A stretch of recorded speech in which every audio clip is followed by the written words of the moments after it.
Ова е Национален парк Маврово, најголем во земјата со површина од 73.000 хектари. Лежи на 5 планини во 2 држави. Доме на последниот балкански рис и на повеќе од 1400 видови растенија и 150 видови животни. Тука течат едни од последните диви реки во Европа, а синото срце на паркот е Радика. Повеќе од 70 години ова е омиленото зимувалиште на македонците. Народна република Македонија како дел од Југославија јасно ги поставила своите приоритети уште во првите 5 години по независност.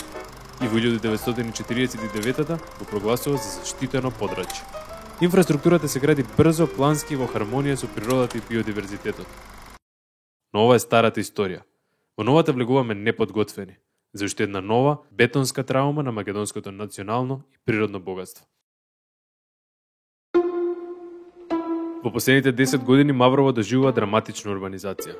Само во последните 3 години се издадени 102 одобренија за градба. Ќе ви раскажеме приказна за едно поинакво злосторничко здружение. Во него институциите се на располагање на моките. За приватни раце се менувале закони или се минувало низ нив. За денеска во Маврово да сретнеме 2 бетонски чудовишта.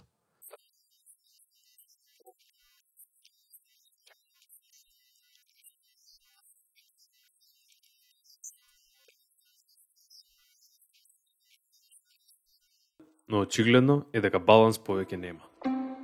Првото изградено во 2015 година од фирмата Пелагонија АД со спорно одобрение за градба од 1991 година и на приватизирана државна земја која ја купиле за само 70 денари по квадрат.